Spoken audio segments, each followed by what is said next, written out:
Good afternoon, ladies and gentlemen. I welcome you all for today's e-conference on specialty chemicals taking the right path for growth.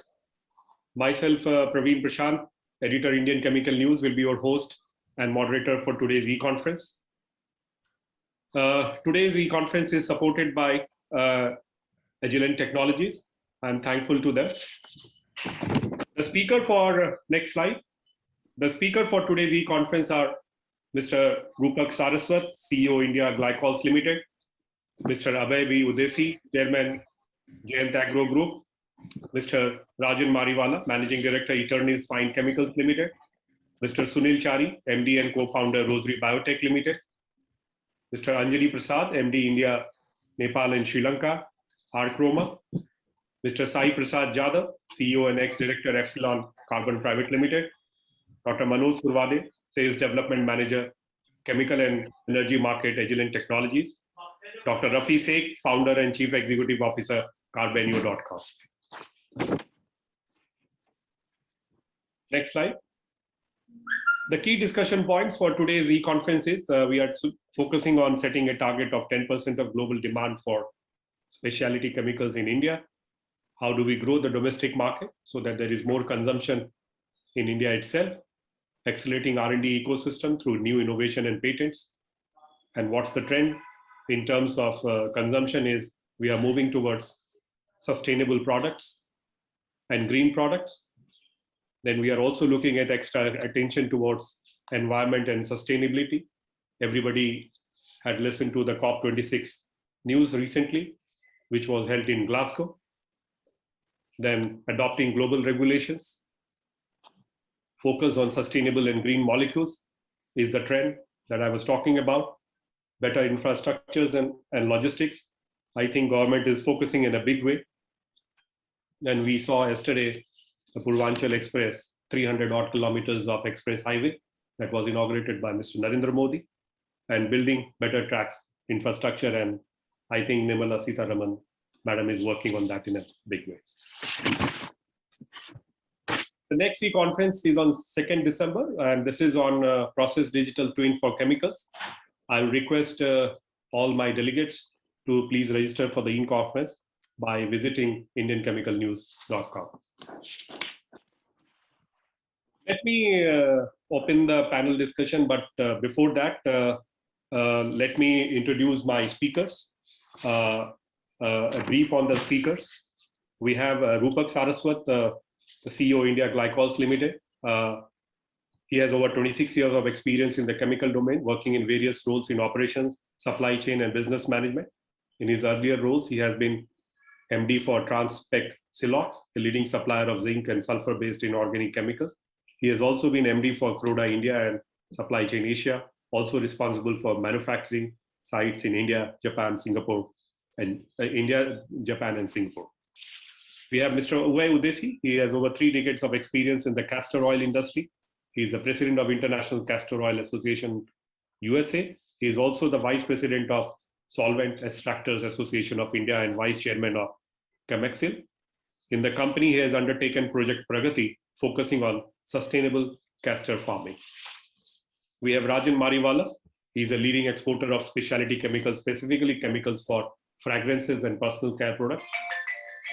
He brings with him a rich experience of over 30 years in fragrances and 18 years in specialty chemicals, done his master's in chemical engineering from Cornell University, USA. Mr. Sunil Chari, MD and co-founder Rosary Biotech Limited. He has over 25 years of experience in the textile industry and around 14 years as entrepreneur. He went to set up Rosary Biotech in 1997, along with a friend as partner. Rosary Biotech is today one of the most top manufacturers of textile specialty chemicals and enzymes in the Indian market. Driven by the courage of his conviction, single-minded vision, and an aptitude to take calculated risks, he continues to deliver success to investors, business partners, and employees. Mr. Anjali Prasad, MD India, Nepal, and Sri Lanka for Archroma, a seasoned textile expert with over 38 years of experience in textile, leather, paper, home care, construction, additive, and coating industries. He has worked with Birla Group, Century Mills, VTRA, and Sandoz. He is serving as director at Indian Technical Textile Association, board member at Dye Stuffs Manufacturers Association of India and Indian Specialty Chemicals Manufacturers Association of India. Mr. Sai Prasad Jadhav, CEO and ex-director of Epsilon Carbon Private Limited. He is a chemical engineer with 28 years of experience, in which initial 13 years were spent as an entrepreneur. Prior to joining Epsilon Carbon, he was associated with Deepak Nitrite as President, Fine and Specialty Division. Dr. Manoj Survade, Sales Development Manager, Chemical Engineering Energy Market, Agilent Technologies. He holds a PhD degree from IIT Bombay and has more than 15 plus years of experience in the analytical field with major exposure to analytical instrumentation and providing industry solution. Started career as application scientist with hands-on experience on high-end spectroscopic instrument. Dr. Rafi Seth, founder and chief executive officer, Carbenio.com, completed his PhD from Pondicherry Central University and postdoctoral work from NHRI Taiwan. He is presently an entrepreneur and started a digital B2B portal, Carbenio.com, which supports both academia and industry to get ready stock of chemicals for research and business purposes. So before we start the panel discussion, let me ask Dr. Manoj Survade, Sales Development Manager, Chemical Energy Market, Agilent Technologies, to give his presentation. So over to Dr. Manoj Survade.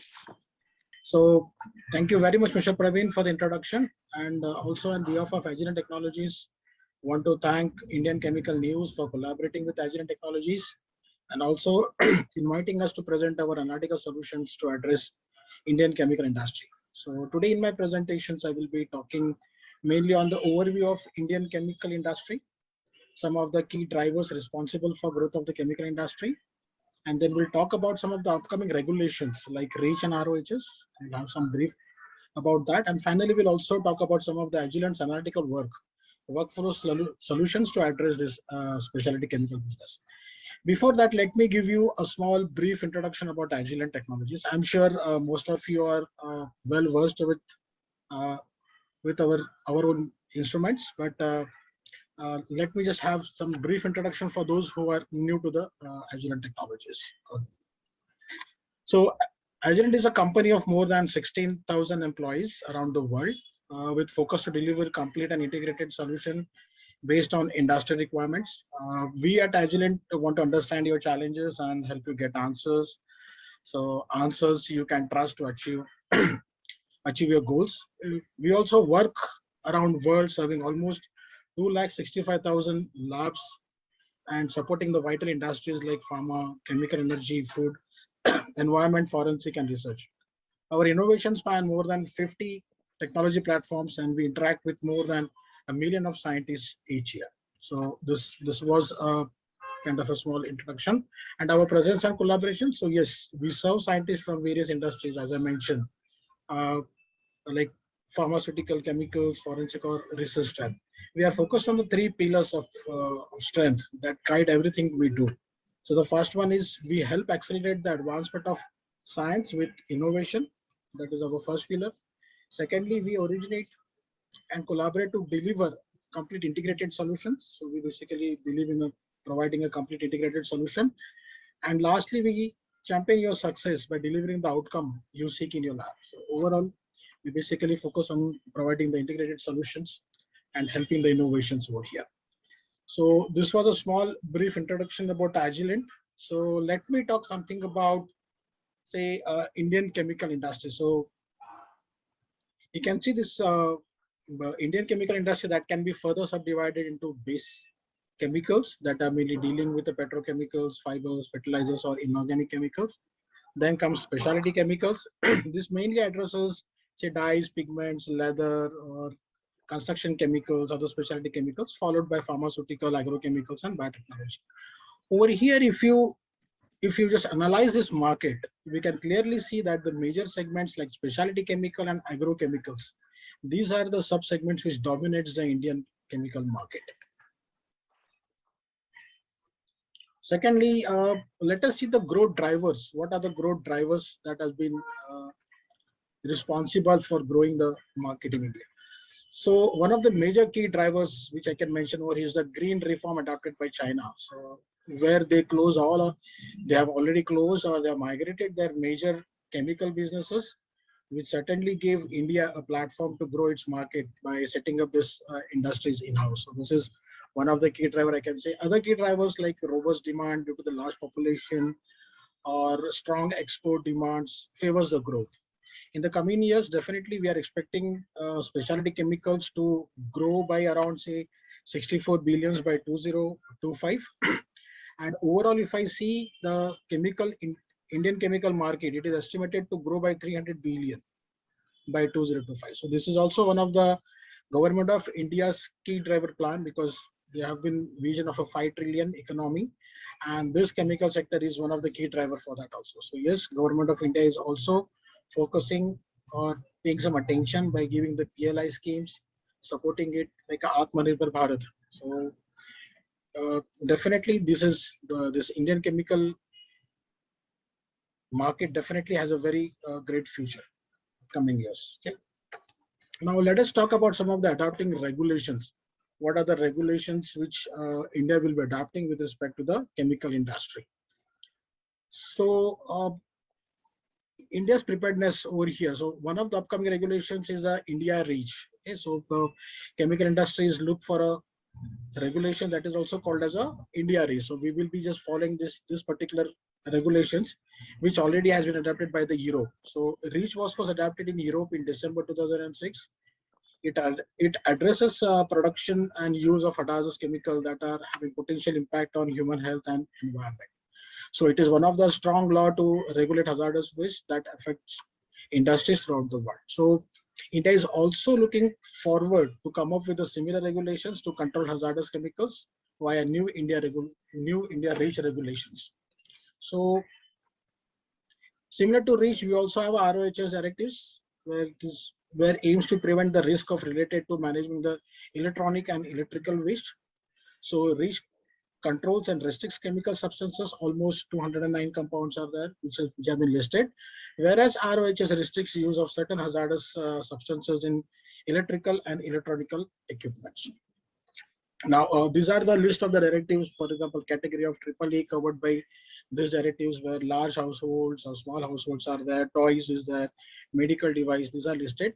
Whereas in restricted substance, we have some of the metals and some of the organic compounds that has been listed under the ROHS.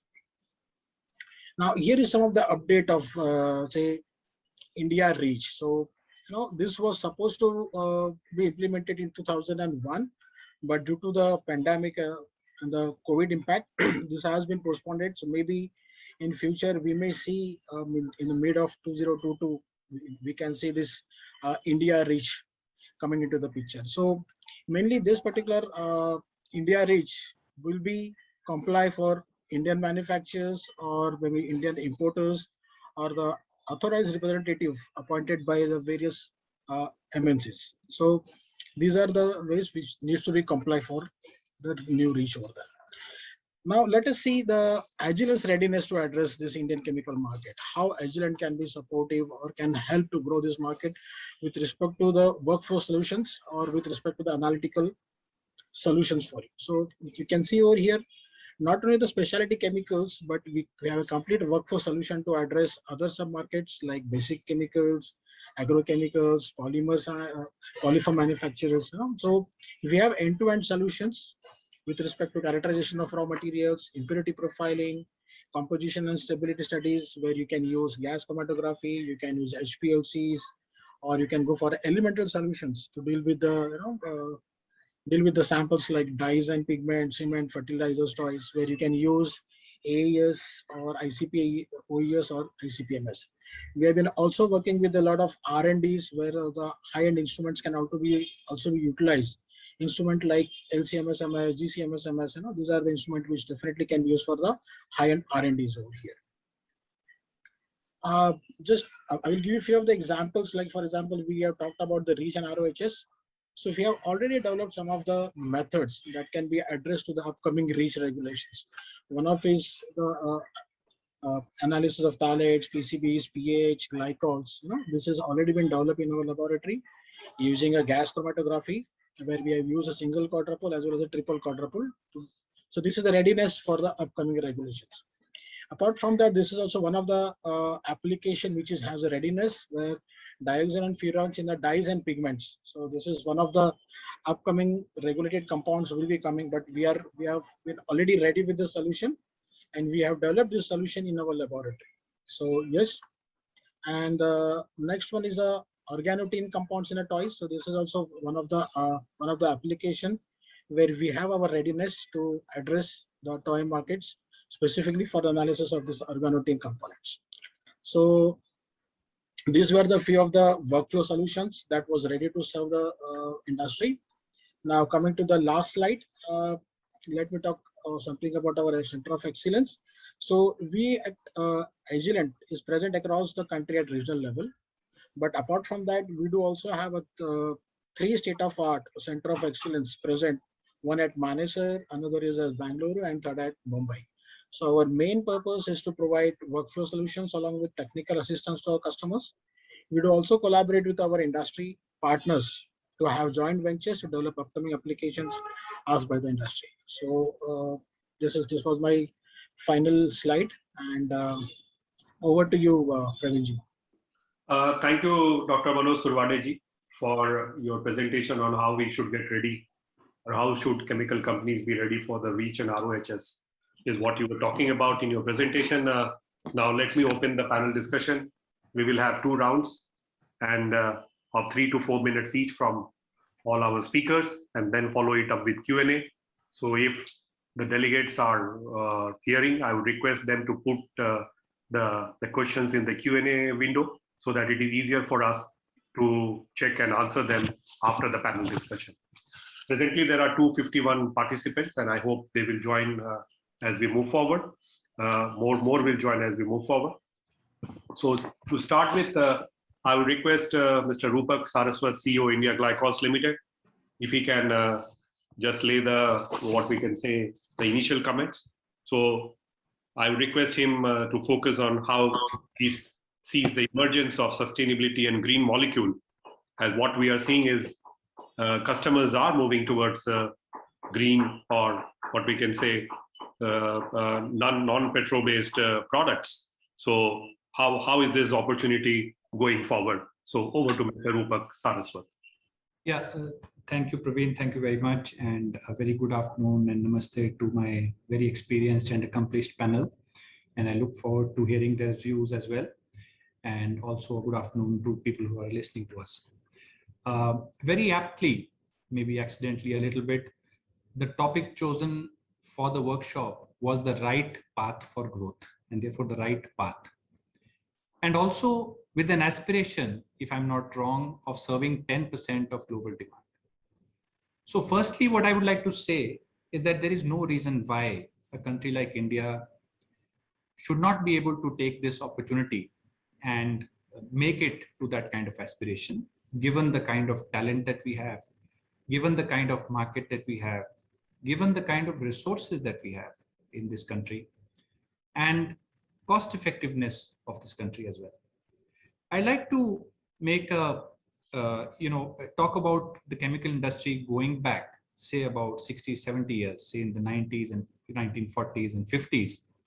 When if I may say that there was a first wave of innovation in the chemical industry, where the chemical industry gave us wonderful products, be it polyester, various polymers, paints, coatings, and really everything around you is some way touched by those very interesting, innovative products because it transformed lives.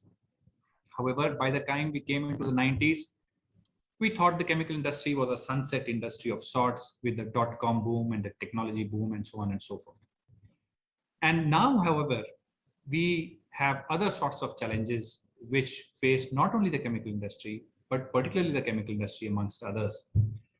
One of them that you touched upon is sustainability. In my view, I think it's a huge responsibility for the industry. It's a great challenge, and it's a great opportunity for us to contribute and build great businesses. I mean, what you talked about is a green molecule. And if I may say so, green molecule is actually just the tip of the iceberg, because the word green molecule itself is very subjective, both from the challenge as well as the opportunity perspective. Because if you look at our landscape of contribution, it varies from source. So what is the carbon footprint when we source this material? You've all heard about RSPO, you've all heard about bioethanol, and you've heard about green hydrogen. So it's not so much about the molecule, but the source and the impact that it makes, for example, on the carbon footprint, the environment, human rights, and so on and so forth. The other element of that, for example, is process of manufacture. We are called the process industry, be it energy, environmental impact, social impact. And last but not the least, particularly relevant to the specialty chemicals industry, is the impact that our products make. You know, it can be a negative impact, it can be a positive impact. For example, green buildings. If I give a material which saves a huge amount of energy, that's the impact our materials make. For example, adjuvants in crop care, which could, you know, drastically improve the efficacy of what are often seen as relatively harmful agrochemicals. So here also, as is the definition of specialty chemicals, it is important to focus on not only the product and the molecule, but what it can do. I think I would like to make the point that we must always ask this question in our business: are we fundamentally addressing the most fundamental needs and challenges? And to me, that is where we will have great opportunities which will sprout, and we will be able to make a sustainable contribution to create real sustainable value. What I would like to encourage in these few minutes that I have to communicate to the people that are listening to us, and many of them themselves are very experienced, that look, we need to focus on this innovation, and greatly something that we have done less of. You know, we've been in an era where we would get a factory, a license, and we'll put a karkhana and we'll make money. That time is over. Capital is commodity, people and knowledge is the specialty. That is where we need to build. Otherwise, you know, if you look at quick fixes, or if you look at it just as a, you know, marketing campaign to get some products in the sustainability platform, we'll probably win the battle but lose the war. My thoughts in some way may seem far-fetched and philosophical, but if you think about all great success stories in the world, be it the Japanese quality or be it the German engineering, or even slightly different, you know, we've all seen from our young school days, China now being right at the top of the Olympics medal table. It is because they've looked at the fundamental, they've thought big, they've thought long term. And I think that's extremely important even here as well. So I think we need to think big, we need to think longer term, and we need to look at the fundamental differences that we need to make to create that kind of longer term competitive advantage. And I am sure India itself is doing very well, and there are many, many success stories within India, within our industry and outside our industry, which we can take inspiration from. So that is my view. I mean, I could have spoken about this chemical and that chemical. People here know much more about what is going on in the industry in specifics, but I think from a larger picture, to me, that's very important. Thank you, Prashant. Those are my initial thoughts on. Thank you, Rupakji, for your initial thoughts. Now I come to Mr. Abhay Udeshi, who wears two hats. He's the Vice President of Solvent Extractors Association and also the Vice Chairman of Chemexil. So this question is very relevant for him. So my question, sir, to you would be, how do we grow the domestic market?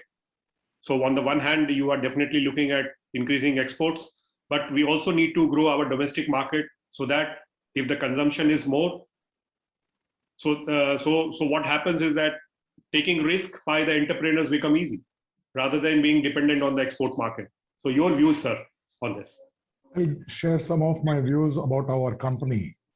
So, you know, our company, Giant Agro Organics Limited, is focused on castor oil based and thus bio-based green specialty products.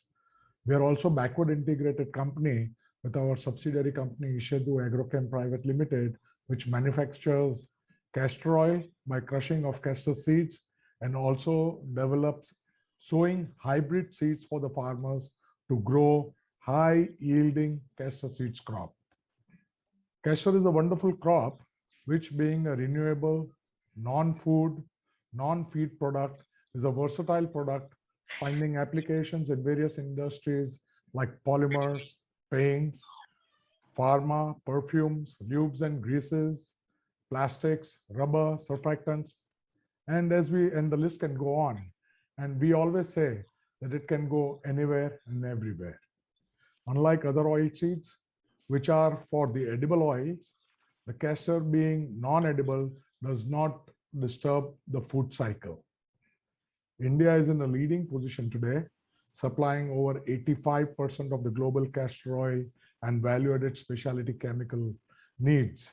And most of the production is for exports today. Exports are mainly to the developed countries like France, Germany, US, Japan, China as major consumers, and as such, all the products are exported to over 80 different countries. The best of polyamide polymers, call it polyamide 11 or what we say as nylon 11, nylon 610, nylon 1010 are all made from castor and strongly competes with crude oil based polyamides like the nylon 12, nylon 66 or nylon 6, which are where the bio content is of course a plus, but some of the technical properties are also superior. Similarly, these products are used in applications like paints for making resins and plastics as plasticizers, into polyols for polyurethane foam systems, high performance lubricants, confectionery products like chocolates. The specialty products from castor find good usage both as a bulk based product or as in a small percentage as an additive, giving special unique properties for such applications. As said, castor oil is a non-food product. That is, it is not an edible oil and is thus a good resource from many aspects in today's world, where one is looking for green, renewable products which are sustainable. India is blessed with its production. However, domestic consumption of these products based out of castor are still limited due to lack of performance products end uses, as the Indian industry is more price sensitive in most applications, and or we are lacking of the high-end developed industries. India's consumption of such products is too small. However, with the recent developments and awareness, we are sure that the domestic Indian consumption too will be in line with the other developed worlds, where consumers and users will be focused more on the product performance and properties. There are a lot of products based on castor which can be import substitutes and which can save the foreign exchange for our country in a very big way. Environment is an important aspect, and we as all responsible citizens respect the preservation and conservation of the environment for our future generations. Markets are different in different parts of the world, and based on economics, it is important that our government too realizes the fact and trusts its chemical manufacturing sector by providing clearance for a group of chemicals, or what we call as a product mix for an industry, without going for approval and clearance of every molecule, so long as the effluent load does not increase. This will go a long way in promoting the chemical industry, and more so the green chemicals that we have been talking. This will help to supply these products to the market in a timely manner when the market demands such products. We should also continue our efforts on exports, and here would like to mention to the government that government should give more emphasis and include all export schemes on value addition rather than just on raw materials. In our case, it is very disappointing that specialty value-added products are not included in the recent RoDTEP scheme recently announced, where the raw material castor oil finds its place, whereas none of the value-added products find any of the incentives. It's not an incentive. It's a duty that is coming back, and it's not exported to other countries. A vision to support value addition to strengthen Indian manufacturers is required. We are surely growing the domestic market, and we are sure that it is bound to happen with India becoming the growth engine of the world. I think that should be enough. Thank you, Abhay sir, for your initial comments. We will come back to you. Now I request Mr. Rajan Mariwala, MD Iterlase Fine Chemicals. Sir, is it too steep a target if we are setting a target of 10% of global demand of specialty chemicals coming from India? Over to Mr. Rajan Mariwala. Uh, I don't know. My view is that we need to define the time frame for that. Number one. Number two would be also we need to get out of the mindset of China plus one before we get onto the target. Because I think this is, to my mind, bogging us down by being obsessed with what China is doing. I would look at focusing on creating the, what one would call the whole industry intermediates. I mean, it should start with some of the petrochemicals, because today we have even products like acetic acid, phenols are still being imported. And if we don't start some of these intermediates being manufactured in India, and then the next step, next set of derivatives based on that, and create a full supply chain supported with infrastructure of bulk storage capacities, and what government is now getting onto a multimodal kind of infrastructure. These are things which will be necessary, because otherwise we won't have the capacity to be able to push some of these things out as exports, and go through the whole process of manufacturing and exporting, because we are still too dependent on imports of raw materials. The second thing, I think a bigger challenge as scale grows, what kind of capabilities are the capabilities also growing at the same speed? And that's something which, this is the first time you have many chemical companies which are in, a couple of 1,000 crore range. But as you want to grow bigger, and especially in specialty chemicals, where is the kind of bandwidth and the capability required, management bandwidth capability? The entrepreneurs may be there may be a set of, at a certain level, managers, but bringing people up to speed across the organization, across the chain of command, I think may be very, very critical. That's something which we need to work on. And last but not the least, I think, can we upgrade our safety standards? Because that's been, as all of us have noticed in the last 2 years, or last 1.5 years since COVID began, the number of accidents we've had in the industry. So we need to really, really upgrade our safety standards. If we can address some of these issues, I think we can. I don't see any reason why we cannot be doing this kind of growth. I mean, I would request any other panelists that want to add a few other any other thoughts to this. This is very brief. I mean, very, very short and brief.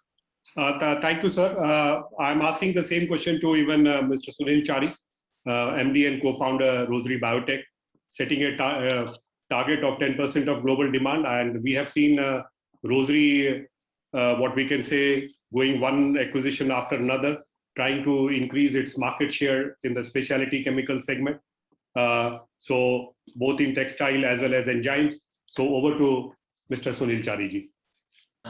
Namaste Praveenji, and namaste all the panelists and all the attendees here. The world's specialty chemicals market is about $800 billion. India is at $32 billion, as the figures I have, which is about 4% of the world's specialty chemical market. Now, for us to go from 4% to 10% is a jump of 2.5 times, and the world specialty market itself is growing at a good speed. So we are expected to double our specialty chemicals to 64 billion in the next 5 years. But the world specialty chemicals market will also grow from 800 billion to 1.2 trillion. Need now is to think big. Rosary, we have acquired as much as our last year's turnover in terms of acquisition, and still are a big company. Need also is to make building blocks in India. So for example, we make silicone fluids. The raw material, the silicone metal, is made in China. The silicone monomer is made in China. Unless we control the basic building blocks, how can we control the world's specialty chemicals market? So we, as Indian entrepreneurs, we need to think big of putting, making billion-dollar companies. So in the specialty chemicals market, UPL is the only one which is a billion-dollar sales company. Rosary may be a billion-dollar market cap company, but it's not a billion-dollar sales company. So we need big thinkers in the specialty chemicals, to make this a game changer, a paradigm shift, where we compete with a competitor. Rajan sir said, China ko compare mat kariye. But the amount of money China has earned in the last 1 year, it would not have earned in the last 10 years. And this is going to repeat year on after year if we don't do something revolutionary in India. Over to you, Praveen ji. Thank you, Sunil Chariji. Now I come to Mr.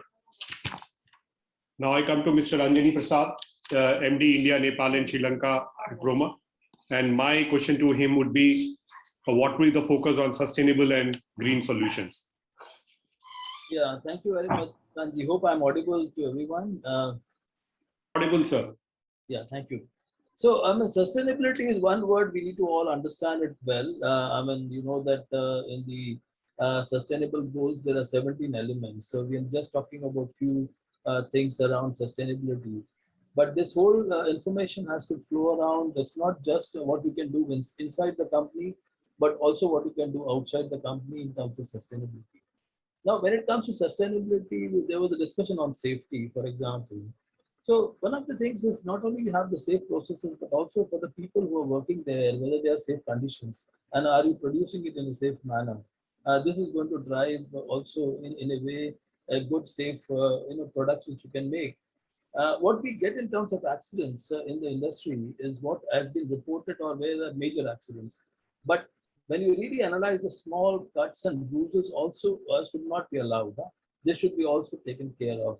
So we need to learn how to prepare and how to make safe products and also audit our vendors who are supplying us, whether they are producing it in a safe way.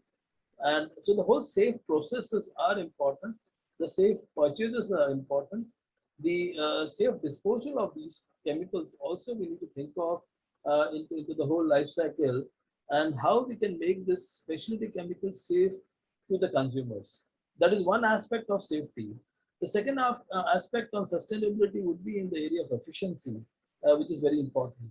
And efficiency is all about process control, all about audits in the plant and to make it more productive with less capex and having the right kind of equipments, getting maybe micro reactors. Is it the same old way of reactions are the best way to deliver? Do we have continuous operations to have the scale coming in, or we still rely on discontinuous? A lot of things on efficiency has to be done. Also in terms of the process calculation, in terms of the cost, I mean, many of the companies which I visit and I also discuss, they don't know how to even look at the production costs.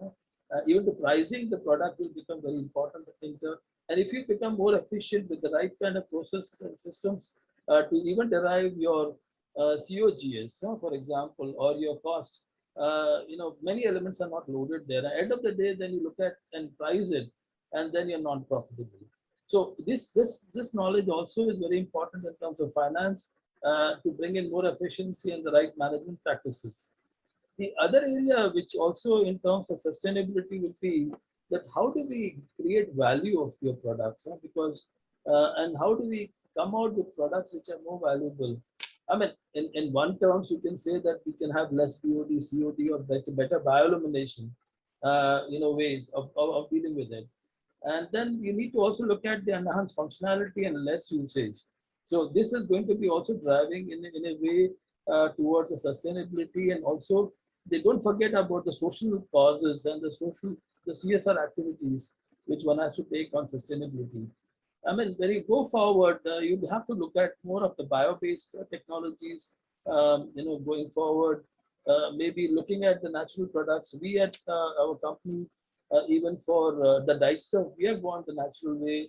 And a lot of brands are liking it by producing, you can Google it around earth colors, which will be really, a kind of a wonderful thing, which we derive from the waste in the forest. We collect those waste and then convert that into coloration. So, and there's a lot of good things happening around that, and it's more sustainable than to go for synthesized dyes, which can never be stripped from a fabric, and the whole recycling doesn't work then. So when we look at also on sustainability, a recycling aspect, whether these products are recyclable, you go to pharmaceutical industries, I mean, we consume the drugs, then it goes into the body system, it goes out, without being absorbed by the body, and it goes into the sewage systems. What happens there at the end of the day, even for the all the drugs which we take, and the pharmaceutical drugs, I mean, and there has to be a life cycle of each of them to get to the right way. Could be probiotic, could be an answer, could be a biopolymer, could be an answer. Graphene technology is coming in. Many things in terms of innovation can help sustainability. So sustainability is really we need to look at in all kinds of angles, and we at our company are working towards safe, efficient, and enhanced way of operations to really make it more sustainable. These were the first initial remarks coming from myself. Thank you, Anjani Prasad ji. And it's good that you have been talking about innovation in a big way, so that these new products that we are talking about could be addressed to moving forward. Now I come to Mr. Sai Prasad Jadhav, CEO, Epsilon Carbon Private Limited, and there have been recent announcement with respect to their company for anode EV, and they are targeting as 4 to 5%. So my question to you would be, sir, can we look at 10% of global demand coming from specialty? You are already working in that direction, can we double it moving forward? Over to Mr. Sai Prasad Jadhav. Yeah, thank you, and good afternoon to all the respected panelists and all the other members over there. So basically, of course, my opening remarks is, if you look at the bull run that the specialty chemicals is having on the stock exchange, I think it's quite, it might not be the true picture, but it is quite indicative of the golden period that the specialty chemical in India is about to enjoy, right? And so, of course, there has been a lot of disruptions lately, whether it is pandemic, whether it is the environmental challenges, the climate change, which has led to a lot of development, whether it is on the supply chain, or whether it is on the lifestyle, whether it is on the government investing a lot on infrastructural projects. Also, we see that, so prior to the pandemic also, there has been disruptions. We have always in India, I'm sorry to use the word always, but it's the wrong word, but we have always been at the end of peak cycle. Okay, so most of the developments that happen, and then it's at the end of the cycle that we have been looking at the opportunities. So if I just would like to introduce our company slightly over here so that I can give an example of what I want to say on this particular part as such, is we are the India's largest integrated, backward integrated coal carbon complex in India at Vijayanagar in Karnataka. And we have 3 verticals, basically more into specialty, carbon specialties, where we are servicing the aluminum industry, the dyes industry, the construction chemicals, the pigment industry. Also, we are into rubber and tire chemicals. And we have just recently introduced our products, the anode material for the lithium-ion for energy storage, as well as for the electric vehicles. So, like for the electric vehicles today, if you are aware, it's completely disruptive technology that is there, and you'll see the complete automobile industry turning on its head. Automobile, along with construction and along with the renewable energy, we are into the energy storage. So all these industries, there is a huge investment that is going on as of now. The government has announced various PLI schemes for the cell manufacturing as such, but there is no PLI scheme today. It's not a complaint that I'm making. I'm just giving you the perspective. Please go take it from me. But there are no PLI schemes for the raw material supply or the basic chemicals or the specialty chemicals that are required. So it is basically that, okay, the cell manufacturing will happen over a period, and automatically the ecosystem will develop for the specialty chemicals, whether it's electrolytes, whether it's anodes, which are graphite based, or whether it is cathodes. Secondly, there is no talent that is there who are so well developed. In the cell manufacturing, yes, but basically for chemical manufacturing, whether it is graphite, or like graphite is not it's a specialized graphite that is required and has various this thing, whether you're using a lithium ion in your mobile phone or whether it is in the car batteries or whether it is in energy storage. There are various categories that are there. There's so much of technology that is being developed on the cathode part of it, whether it is lithium ion, or whether it is lithium nickel. So the infrastructure for talent, and this has been for the last 15-20 years, Tesla has been there all across. Okay, we are at the end of the spectrum today. We are already, a lot of development has happened, and we are now looking into this particular field as such. Also, when we look at this, when I'm giving you this example, I'm trying to address the whole ecosystem over here, because even the right one is the infrastructure that is there, which we have to develop ourselves. We cannot always be blaming the government. So there is a problem of feedstock. There is always a gap of the right supply chain, the statutory permissions, whether it is regarding even the talent that is required, the technology that is required for addressing these issues. And main, of course, is of course the investment part of it. Like today, if you see in the specialty chemical sector, I think the top 50 companies out of the 1,000 odd companies make for 40% of the total contribution towards the specialty chemicals, while the balance 1,000 odd companies, they make for they contribute towards the 60%. And these other companies, the 60% of the companies, which is actually going to take it to the next level, okay, the safety standards, whether as we talk about sustainability, when we talk about technology, when we talk about the investments that are required. So this ecosystem for these MSMEs is lacking, which requires to be addressed at the immediate. If you have to grow, and as rightly pointed out Mr. Mariwala, the time frame has to be defined. Okay. So unless the fundamentals, we can rush into it, but without the fundamentals being right, this is a challenge. I'm not saying that we won't be able to overcome it. Every company is doing it for themselves. Okay. So these are the challenges and which require to be addressed. Thank you. Thank you, Sai Prasad Jadavji. Now request Dr. Rafi Sheikh, and he will talk about accelerating R&D ecosystem through innovation and patents. In an earlier avatar, he used to focus on that, and presently he is an entrepreneur. So over to Dr. Rafi Sheikh. Good afternoon. Thank you for the panelists, all the audience for giving this opportunity. Let's, before to take this discussion next, let's introduce ourselves. So we are the largest B2B marketplace for the chemicals, with the intention this, all the chemical company, although we are discussing about that how India can become a sustainable in the chemical sector by bringing a lot of innovation and creating the value proposition for the industry.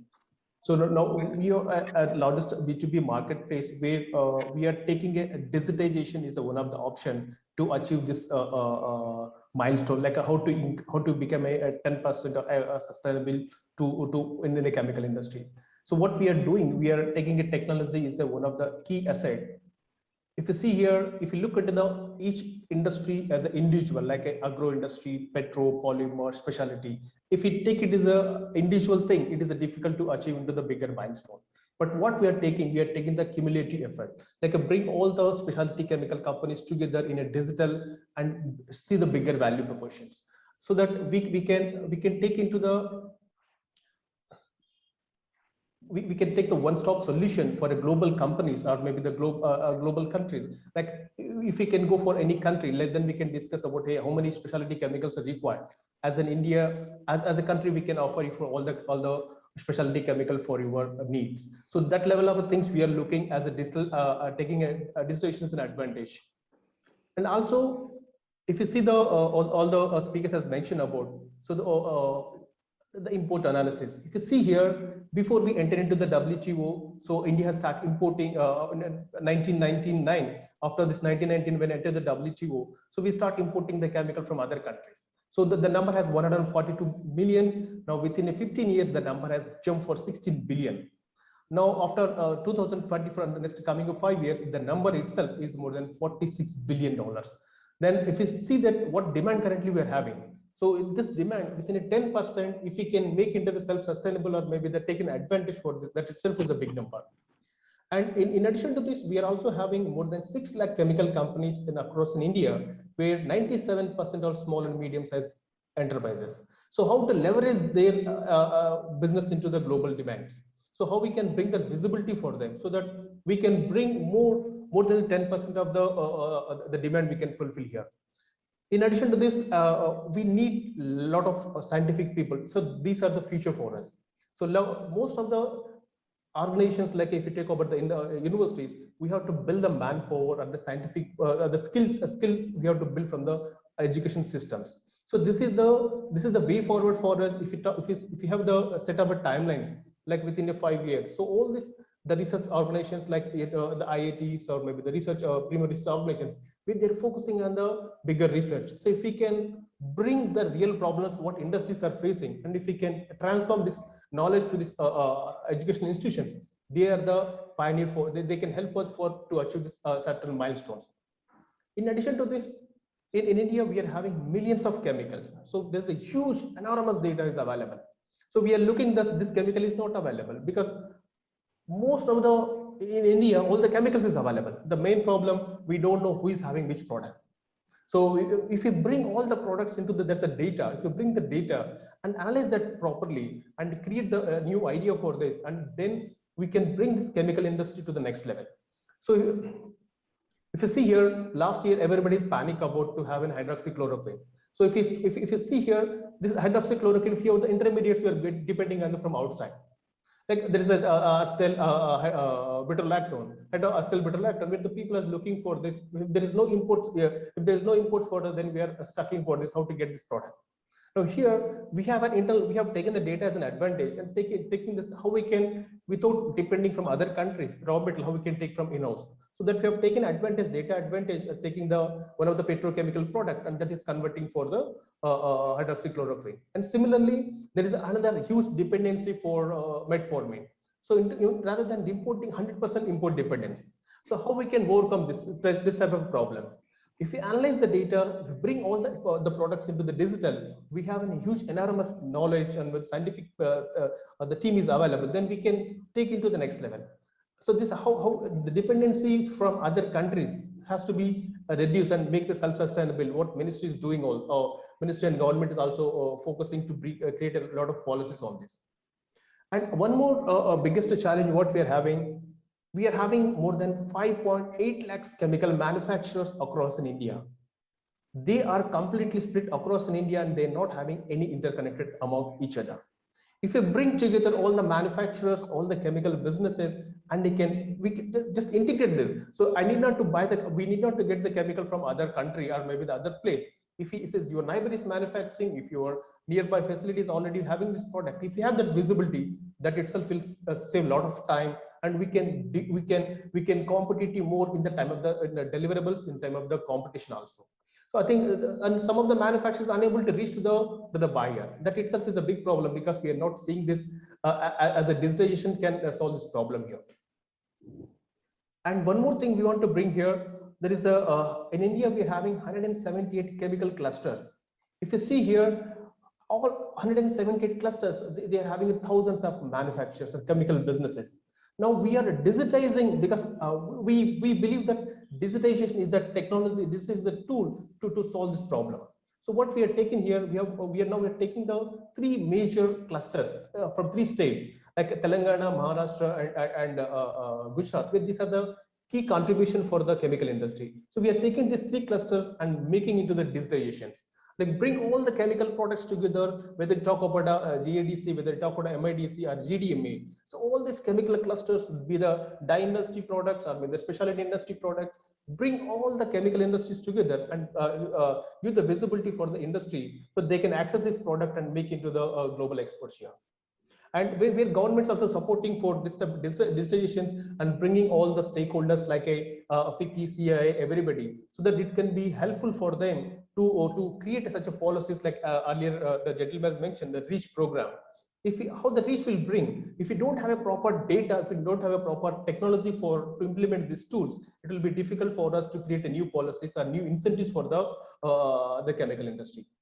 And based on this data, we are also analyzing this, what is the demand of the products and how we can create a new complex products and within India itself. Now you talk about the biocatalysis, you talk about the intermediates, you talk about the specialty chemicals, you talk about the multi-component reactions, or maybe the green products also. And some of the now after this pandemic, everybody's panic about the nutraceutical products. So where we have the looking for a lot of supplements, that itself is a big challenge for us.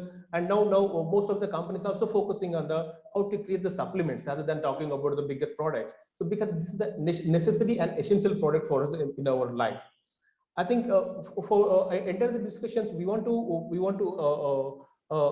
take the views. Our view is that let's bring the digitalizations and the technology so that we can solve this problem as soon as possible with a shortened time itself. Thank you, gentlemen. Thank you, Dr. Rafi, for your short PPT. And now I request Dr. Manoj if he can talk about I saw there was a question also on the reach part of it in the Q&A window. So my question to you would be, as India is looking at REACH, which is under implementation or under amendment, so what is Agilent's preparedness into workflow solution to address the chemical industry with respect to new India REACH regulations? So Yeah. Dr. Manoj Survade. Thank you very much, Praveenji, for asking these questions, and good afternoon to all once again. So yes, not only the REACH, but basically we have been just talking about growth of around 64 billion for the specialty chemical, or 300 billion for Indian chemical industry by 2025. So we will be also looking for the quality of our products. We will be also exporting our products to Europe and US. So definitely that will be one of the key factors where we have to increase our quality and we have to match the standards as per the Europe and US. Based on that, we have to also follow the regulations. What has been there, REACH is one of that, where we have been just matching that similar to our India REACH. There are certain other regulations are also there which needs to be addressed. So the certification of the substances or maybe that particular chemicals, that will be playing a very important role. To just address that particular certification, we have been working in our laboratory with the workflow solutions. For example, REACH, where they have been asking certain methodology to just certify that particular components. So using the analytical tools, we have been working on that. I have mentioned about GCMS, where we have been analyzing, say, phthalates, PCBs, pH, or dioxins and furan. So these are the compounds which requires a very high-end systems and also a kind of a state of instruments over there, where you have to go for R&D over there. So I'm sure in coming years, industries are also will be increasing their capex for the R&Ds with a high-end solution. With respect to that, we had this readiness. We have developed the methods addressing the REACH regulations, whether it's analysis of organic compounds, whether it's analysis of heavy metals, trace level metals are there. So we have been prepared for the future regulations over here. So definitely, we have a high-end systems with us. We have a great team. As I mentioned that we have a 3 center of excellence where we have all of our scientists who are just working on these workflows, and we are very much ahead of our competition to just give this particular workflow solutions. So yes, not only the REACH regulations, but ROHS is there, or California 65 dyes regulations are there. So we have been ready for that with our workflow solutions.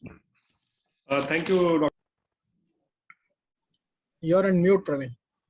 We have come to the end of track 1. Now, in track 2, I'm just reversing the order. So, Manoj, I am coming back to you once again. And my question to you, the second question would be, with the future expecting to have compliance environment in chemical industry, what is Agilent's readiness towards data integrity?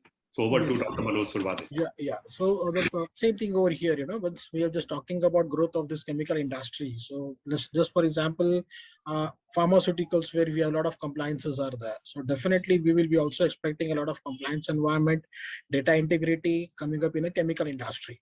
So for that, definitely we do have a network we call it as an open lab CDS configuration that can improve your overall lab operations throughout the centralization. So in addition to the open lab network solutions, our network configuration can be connected to the cloud. So just securing your data, enabling cutting edge IT tools and services to utilize your lab, maintaining data integrity. So that can be a very important parameters.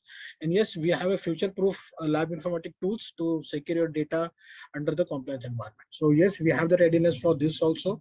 Just like the pharmaceutical compliance environment is maintained, so we are also readiness for maintaining the data integrity for the chemical industry. Thank you, Dr. Manoj Surwade. Now I come to Dr. Rafi. You have been talking about digitization, and for digitization to succeed, we need a better infrastructure and logistics. So what's your suggestion so that our industry becomes more agile and products are delivered on time, so that we are able to meet both India requirement as well as export requirement at the same time? Praveen, right now, as in a digital marketplace in Carbaneo, we are delivering the product. If we order before 12 o'clock, we are delivering the product by afternoon, evening by 6 o'clock. It means we are like just like an Amazon model of maybe the Amazon kind of a world, or maybe the Swiggy kind of a world for a chemical industry. So this we have achieved within a 3 years timeline. What we did, we have segregated as in a segments, like a clusters. Like in Hyderabad alone, we have our own logistic team. We bring all the chemical businesses or manufacturers in our digital network. So if a business has a place in order, they can see the product location, whether the product is available in Hyderabad or Bangalore or Bombay or Chennai. So based on the necessity and the need of the business, they directly place an order from Hyderabad or maybe the Chennai or maybe the any part of these locations. It means here the technology is playing a key role to bring the speed of the growth of the industry. So now we have seen all the growth in other sectors, like if you talk about the retail sector, if you talk about the transport industry, like Uber, like the market, like other FMG sectors like Flipkart or Amazon. But why not for a technology for a chemical industry?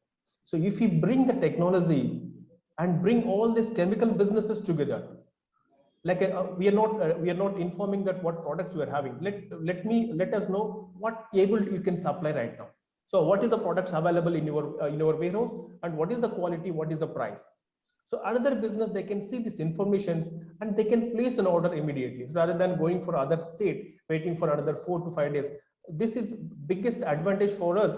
So during the pandemic time, most of the businesses, the entire cities has been closed. Now, let us know how they can run their operations, because the chemical is available somewhere in their known seller in Maharashtra, and at somewhere the manufacturers there in Hyderabad or Bangalore, how they can get the material. So in that such cases, our digitization has taken the huge advantage. Like the same city, the buyer is there, seller is there. So they place an order without having any trouble. They done their operations. Now the same thing, we are also taking this as a bigger milestone and connecting all the chemical clusters together and creating like a digital ecosystem where you need not to worry about the product, whether it is the X location or Y location, and you can access the product across in India within 5 days. So that's where we have taken the technology as the milestone. This is the advantage for us, and taking to the decision into the next level here. Thank you, Dr. Rafi. I come to Mr. Sai Prasad Jadhav, and I am seeing you are coming up with new products apart from whatever that you are doing for the aluminum sector, and the what we can say carbon black or specialty carbon black that you're talking about. So how do you see the acceleration of R&D ecosystem through innovation and patents, both within your company as well as in the specialty sector? So we are addressing it on 3 different fronts. So basically in R&D, we are looking at chemical processes also, along with the new products. So when you process coal tar, we get various oils, whether it is the various phenols, the cresols, the other molecules like indene, anthracene, phenanthracene. So all these molecules with a higher value-added value chain that we are looking at. And at present, there is so much so that we can do in our own R&Ds, but we are also involving outsourcing this.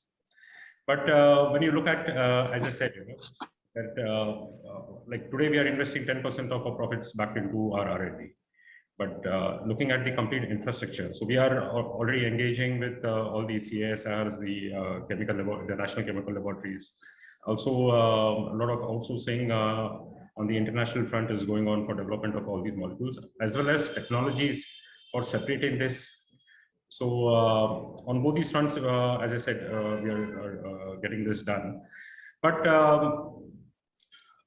there is a lot of the investment that requires, and as I said, the basic ecosystem that requires to be developed for the talent and retaining the talent within India, because there is, of course, a lot of horizontal transfer of technologies that happen within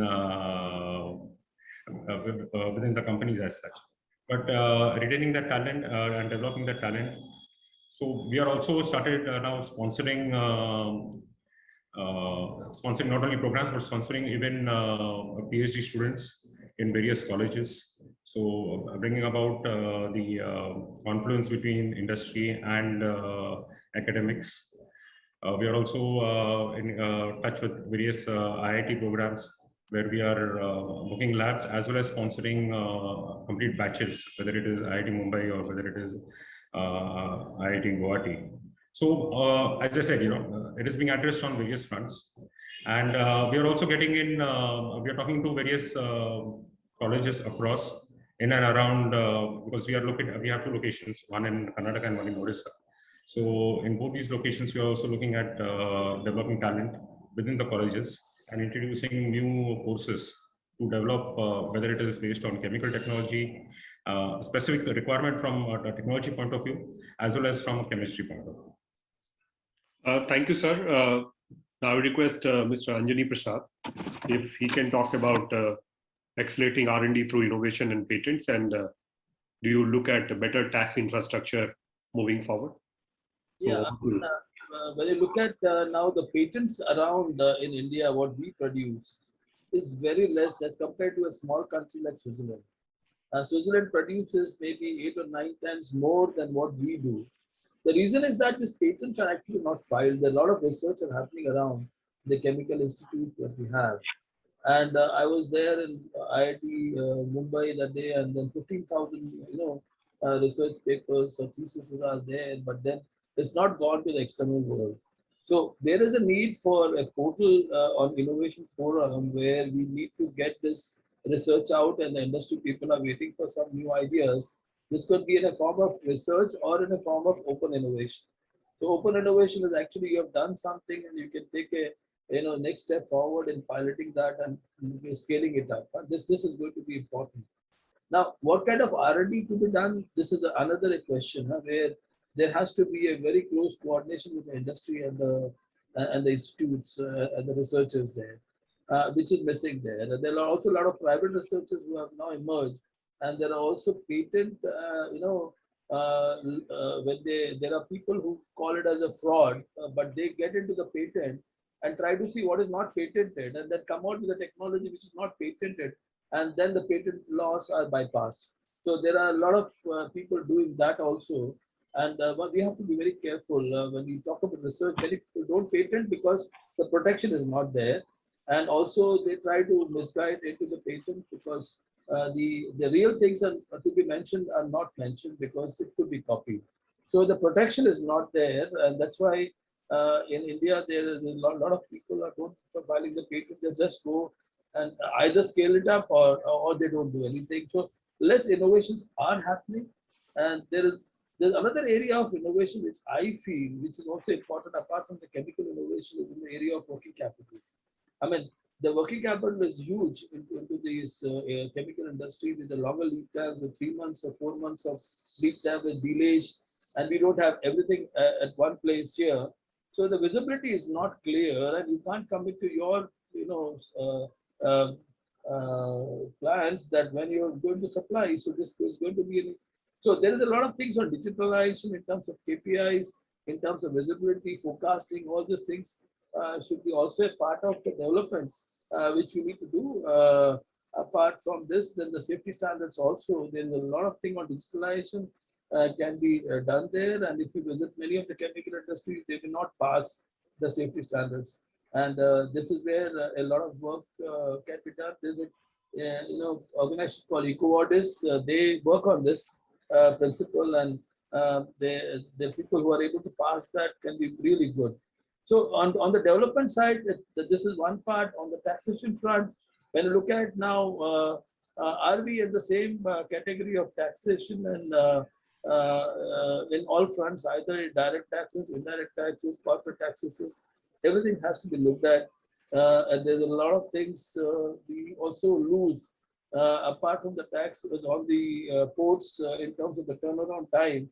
So tax is one part of not making it more profitable for the companies. The second part is also, as I was saying, the working capital and the turnaround on the ports. So both are going to be going hand in hand, and the government has to look at to make India more attractive towards the tax. And there are tax havens where people try to invoice the products and make some small profit here in terms of transfer pricing. So even that needs to be cut off. Why we need to get this, taxation element, playing around with the profit, and there the transfer prices and margin sharing happens. So many of these things have to be dealt with in terms of the tax laws, and there's a reform going on. The GST has really helped everyone in terms of making it more simple, but that what levels we are playing and how do we make it even more competitive will be another question. Thank you. Thank you, sir. You have beautifully put it in a very short time frame, both on the taxes part as well as the other part that I was talking about. Now I come back to Mr. Sunil Chari, and I think he has done very well on the working capital part by buying companies and deferring their payments. So he has done pretty well. And let me understand from him how he's growing the domestic market and areas of focus for the Indian companies in the specialty sector. So over to Sunil Chari ji.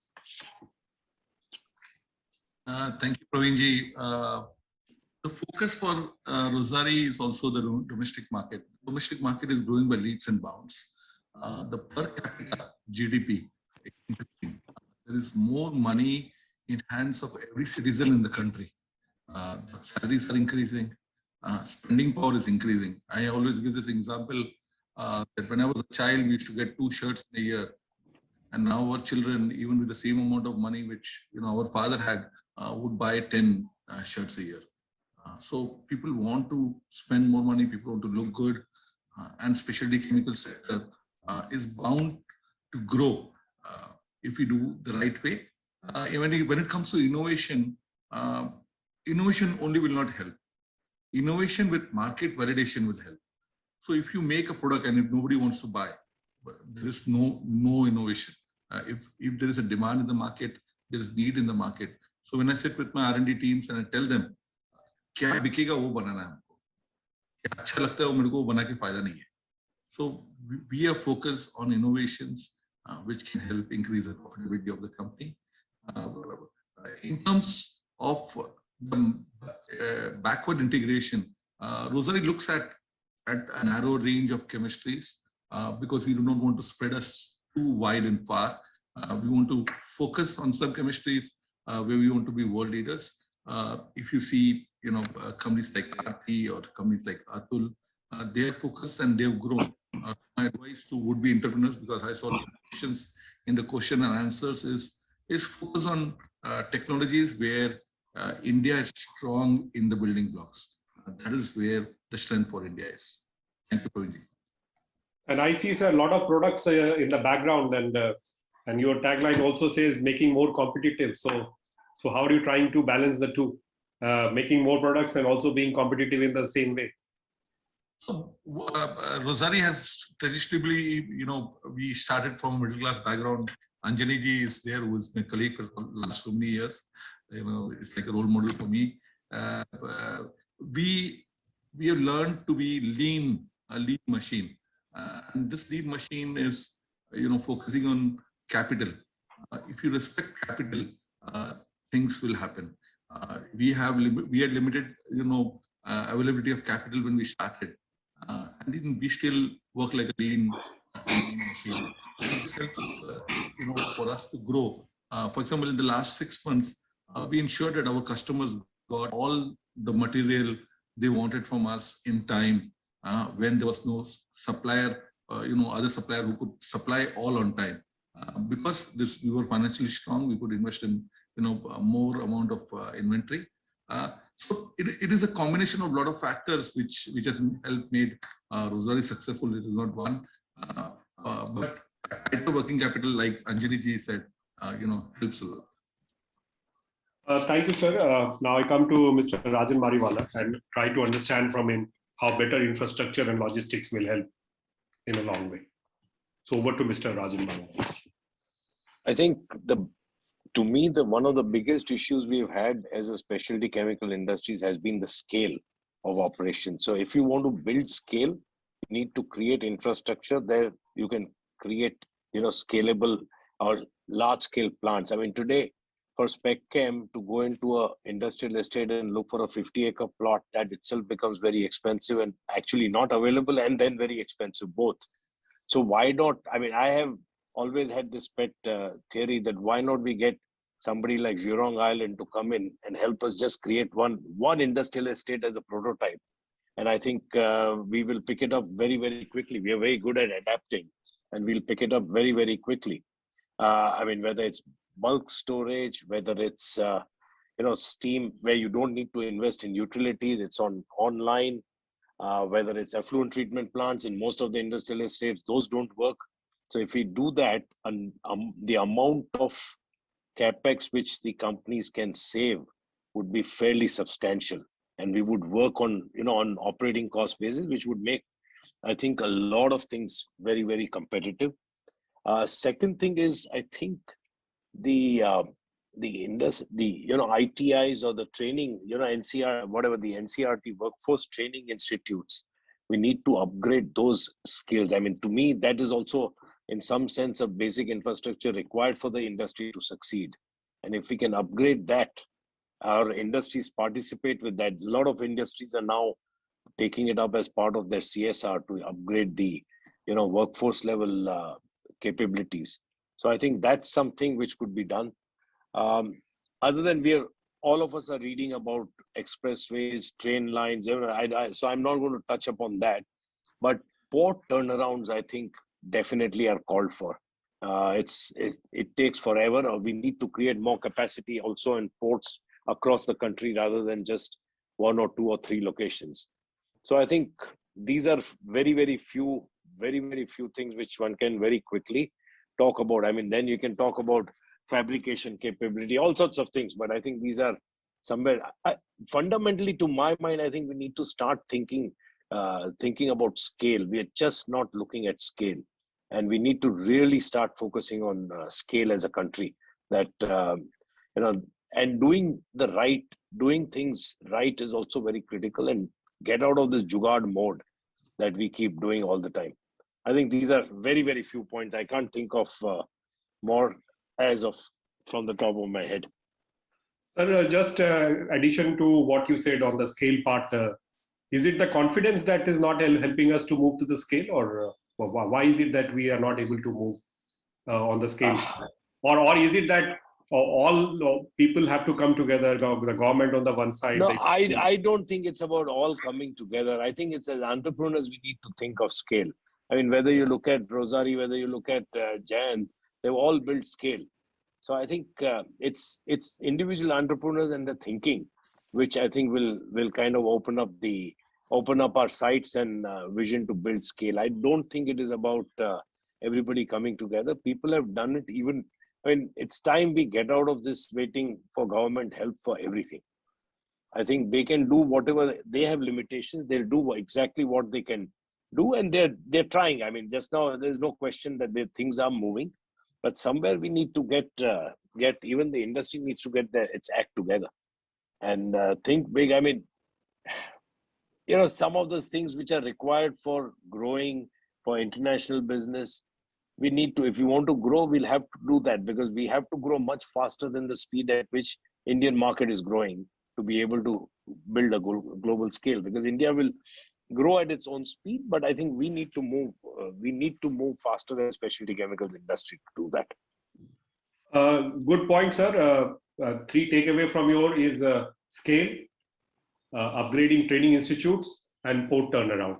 Very sweet and very, what we can say, 5-6 words, but very impactful if that is being taken care.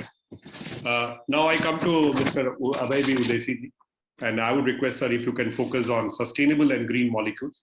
And then I will come to Mr. Rupak Saraswatji, where he will talk about what industry needs forward to put extra attention towards environment and sustainability. And then we will take up the Q&A. I see around 21 questions. I'll request all my delegates to please type in their questions so that we can take it up after the panel discussion. So over to Mr. Abhay V. Udesi. Yeah, sustainability is very important. And, before even this word on sustainability, I think green molecule means coming from a renewable resource. That itself, that one has not thought, like RSPOs, what one of our panelists also mentioned, is very important for the green molecule to be sustainable. So that's where, I would give you an example of our company being into castor. We have started, or we have made what is called as a farming code, the castor code, which is called SUCCESS, which stands for, sustainable caring, for castor caring for environment and governance. So it's a big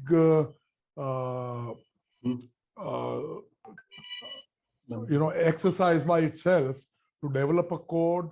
And then it's not only it's involving the farmers at the ground level, whereby we are taking care of all the sustainable goals as laid down by the United Nations. We are covering more than 7 goals out of the 17 goals for farming. And here we are happy to say that we have developed the goal, the castor farming code, and we have also now gone forward and developed what is called as a castor supply chain code. So now these are, being a green molecule, you need to work right at the ground level rather than, only looking at our company and looking at, the sustainability of manufacturing activities, which by itself, we are governed by a lot of requirements, especially being into the export market. We have to comply with EcoVadis or, the TFS, together for sustainability, where it's become a requirement. So sustainability is definitely there and it is going to stay. But what we would say is we need some kind of government backup, coming, these are the base molecules that are coming, and where India is strong, government must support these kind of activities and lay out policies for the green molecules sustainability in the longer term. So going forward, I think if we want our industry to be future ready, I think we need some good helping hand. Though I think from government side, they have also now come up with the BRSR reporting coming up from next year onward. So these are some of the standard reports for all the industries.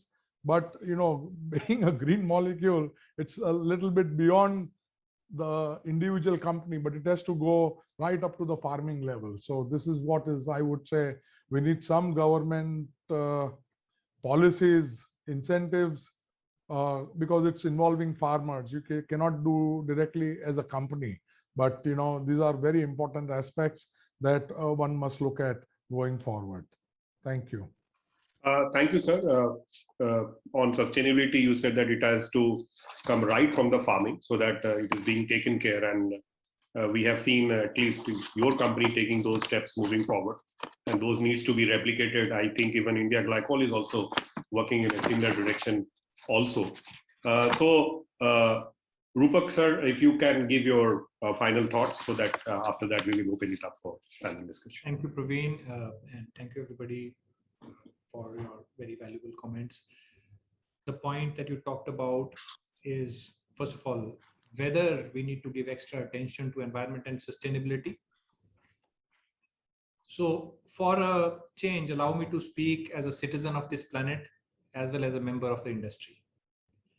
Because, there's a saying that often you need not tell people what to do or how to do, but why to do it, and the rest follows. I'm going to quote the UN Secretary General Antonio Guterres, who said that as far as sustainability is concerned, we are losing the race. He said, in reality is proving to be worse than what the scientists had foreseen. He said, all indicators are showing that we are moving dramatically into a runaway situation. And I'm not quoting an NGO, I'm quoting the Secretary General of United Nations, who is expected to be aware of all aspects. And to just make people aware and treat this as an appeal from myself to eminent industrialists and entrepreneurs here, as well as a lot of young and experienced people who are listening to us, that we need to understand that we have created rather dire situations. And I will give you some examples, and therefore sustainability is not CSR, it is survival. Some of you may know that there is a train which runs from Bhatinda to Bikaner, which is commonly known as the Cancer Express, because Bhatinda has such heavy pollution in that region, or the farming region, with heavy metals and others, and Bikaner has a cancer hospital. Some of you may know that 70% plus or 80% of mainland China's groundwater is not fit to touch, not drink. And remember, we can do something about lakes, we can do something about rivers, but groundwater is very, very difficult to remedy. And you have an example close to home, which is Yamuna and many other rivers. They said 30% of water in China is is grade 4, and 47% is grade 5, which is very, very bad. Another very interesting statistics I'd like to share with you, and this is a study which somebody had done, and I did my calculations to see whether it kind of made sense because it was so stark. It said that the amount of energy that our oceans are absorbing is roughly equivalent to a couple of Hiroshima atomic bombs exploding every second. Now, we have these kind of issues, and something that we need to be very aware of.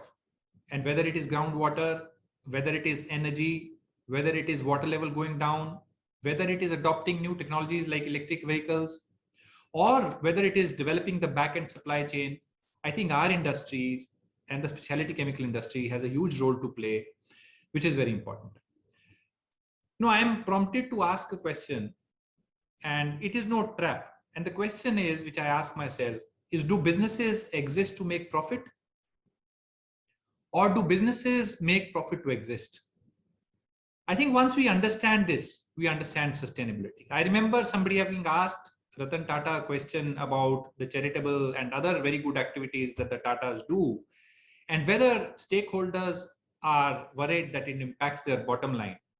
And something that stuck with me and inspired me, and Mr. Tata replied to the interviewer in one line. He said, depends on what you think is the bottom line. So the bottom line is changing as well. However, unfortunately, I'm part of that industry. We all know that many factories in the industry do not even take adequate measures to comply to environmental norms seriously. I do not need to give you examples, but that's a first step that we need to start with. And it is wrong. There are 3 points that I would like to make as far as what we can do. I think the first thing is that the relationship with our government and the regulators need to shift to becoming that of collaborators, not a relationship which is 80-year-old relationship of some British department which has been put in place to kind of control us. And I think it is mutual. That's very, very important if we have to move forward. The other thing is for us to understand that investing in sustainability or environment compliance or safety for that matter does not provide competitive advantage.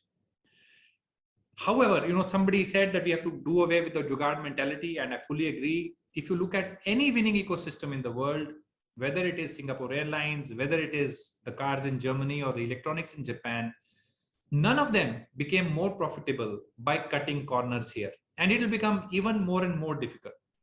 And the third point I'd like to make, and whenever we work with another company, second partner, or a large number of partners, it is for us to spend a lot of time trying to collaborate. I think in the Indian industry, we do very little of it. We look at collaboration in terms of collaboration by getting some technologies for the West, but how about collaborating amongst ourselves? Because it is well known that companies don't win, ecosystems win. And that's extremely, extremely important. And I think we have a huge opportunity to contribute and make a difference and build great businesses. One last quote that I would like to leave as far as sustainability and the environment is concerned, as somebody said, if sustainability is a fad or a marketing exercise, it will be the last one.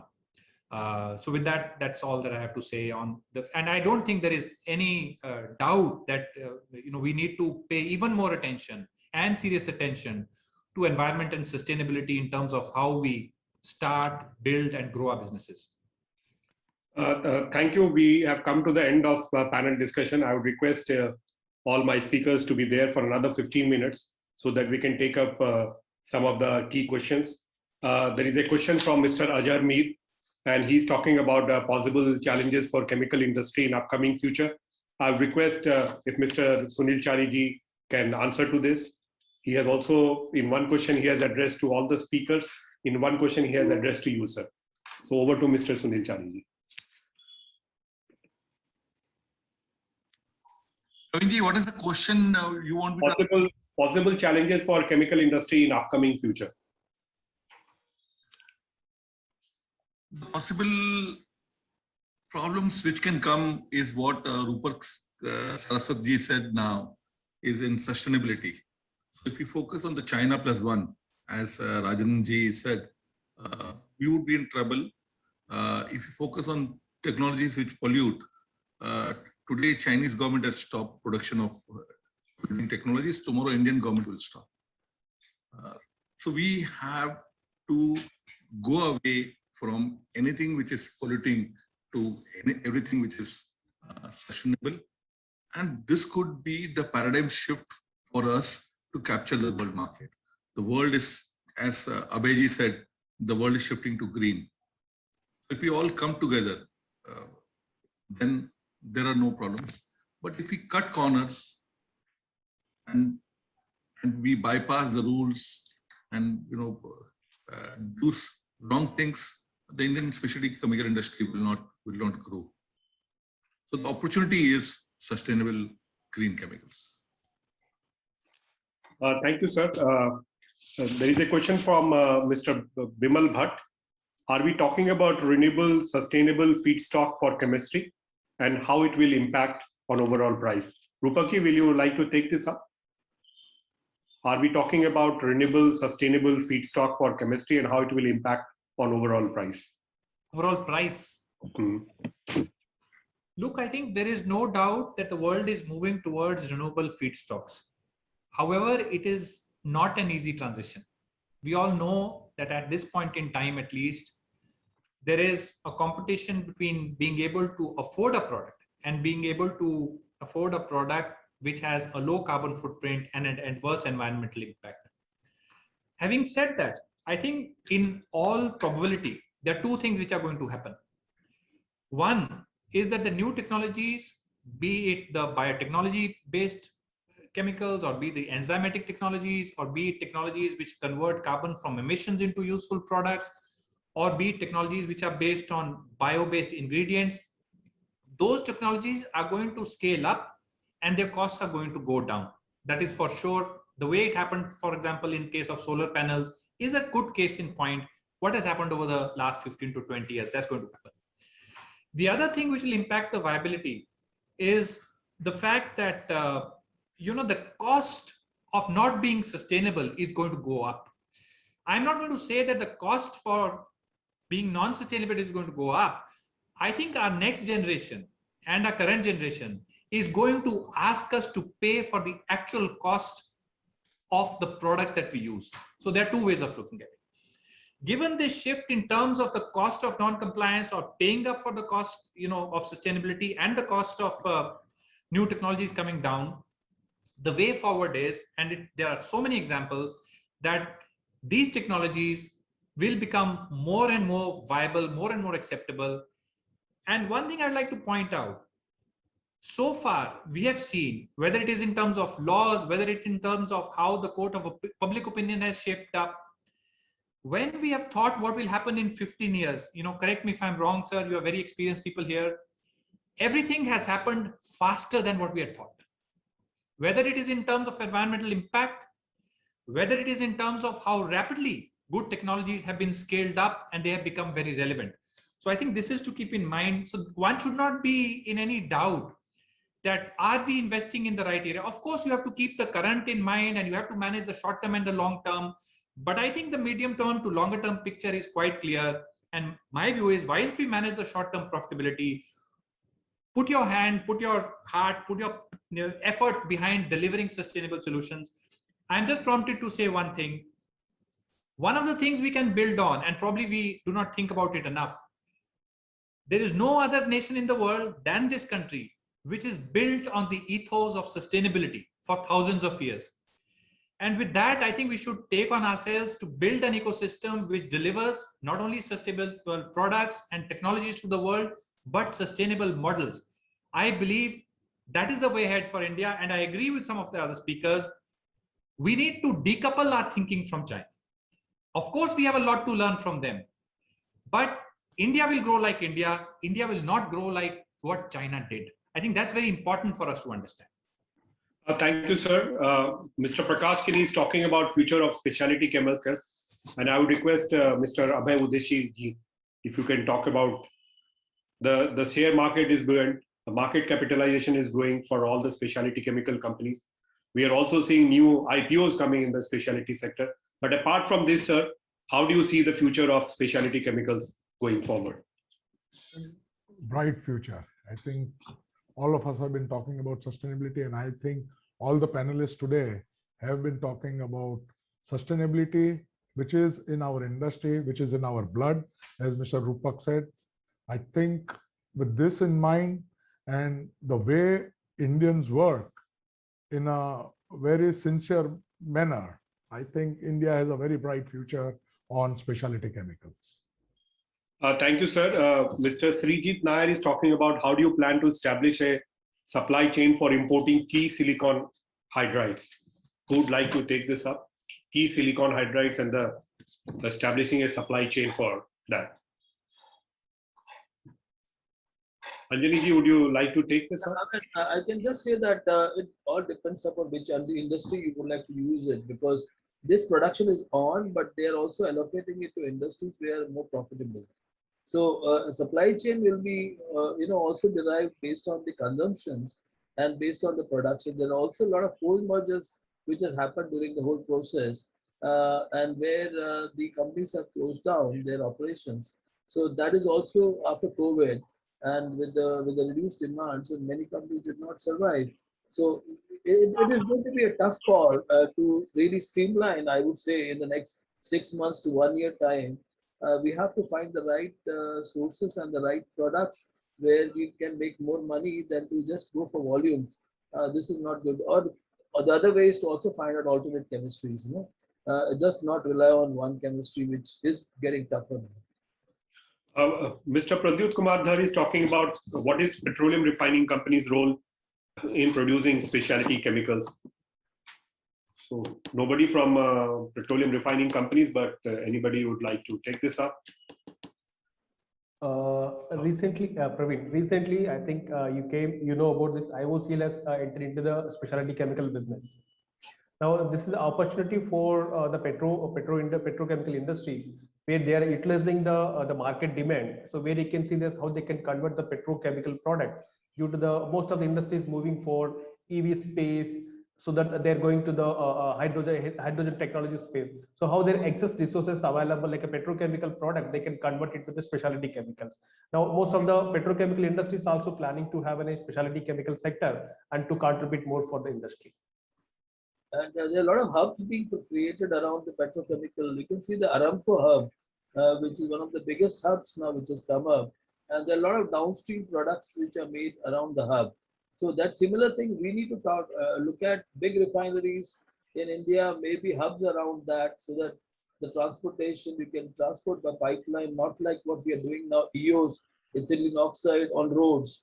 the bomb in front of you. So these things have to be tackled now going forward.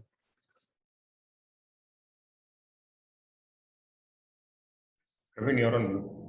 Dr. Yogendra Chauhan is talking about circular economy and sustainable chemicals and preparing for bio-based building blocks for polymers, plastics, and additives.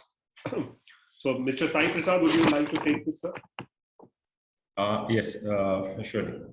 Like as you said, we are also into the recycling space. So whatever in the EV space, we are into recycling space.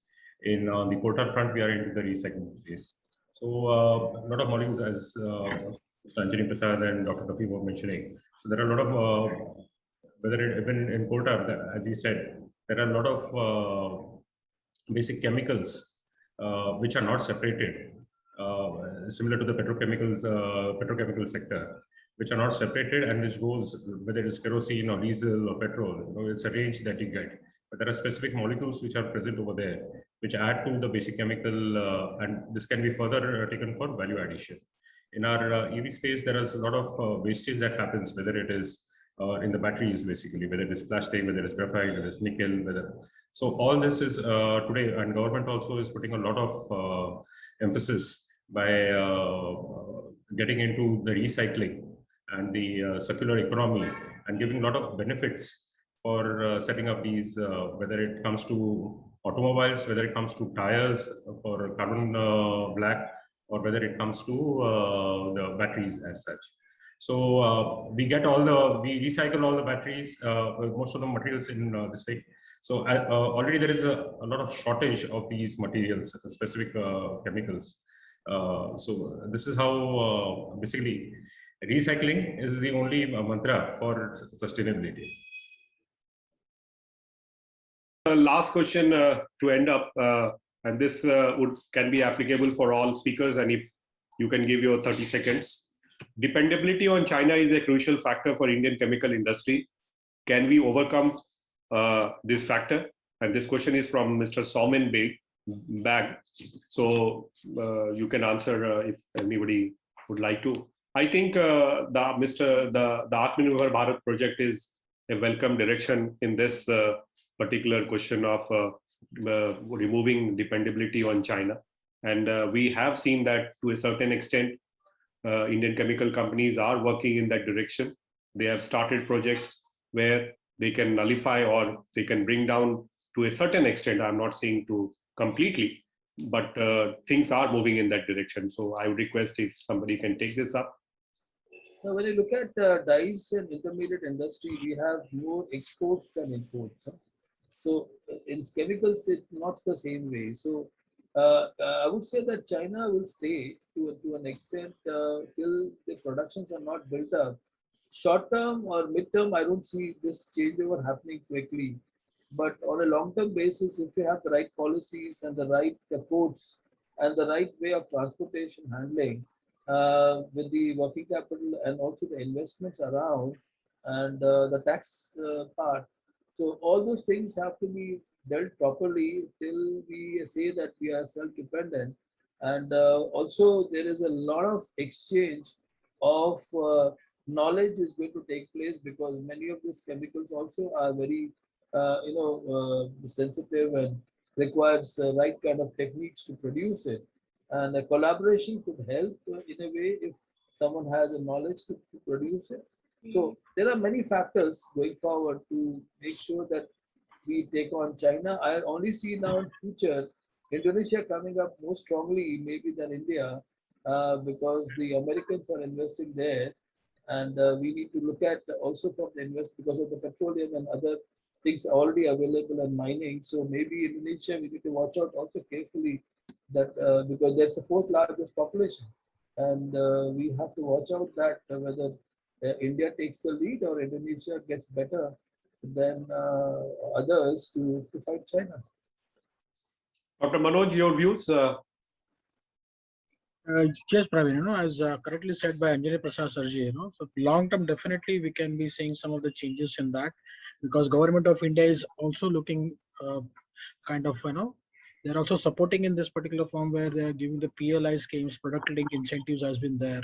certain Atmanirbhar Bharat kind of initiatives is there. So definitely we can say in the long term, India can take over this particular things with respect to China. Abhay sir and Sunil Chari ji. It's going to be taking a long time. I think we are far behind China today in terms of our production capacities and stuff like that. So, but we are gearing up, and I think we should be able to not depend too much on China in the coming years, or even the world should then look at India as one of its sorts. So, Sunil Chari ji.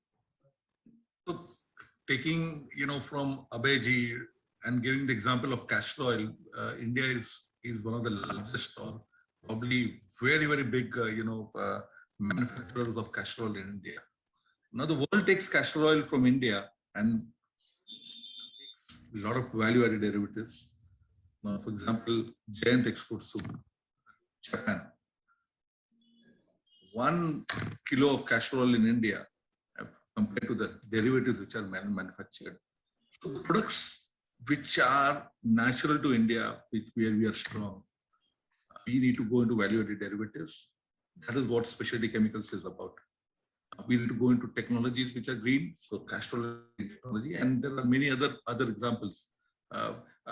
Can we stop supplying raw materials to the world? Can we make all the specialty chemicals which we can in India?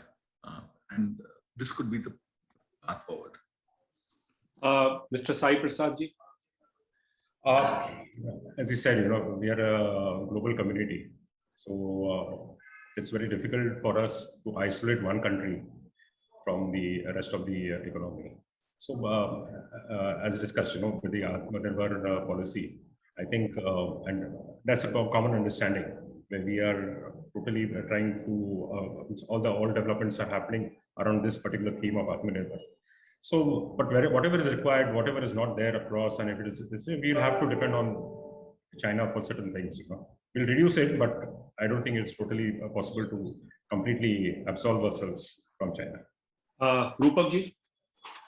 Yeah, so I agree with what has been said before, but on a more optimistic note, if I have to say, I think we have the people, the talent, particularly the specialty chemical industry is more knowledge-based than scale and cost-based, relatively speaking. So that provides an opportunity. I think we have the resources in the country, whether it is raw material sources, feedstocks, castor oil was being talked about.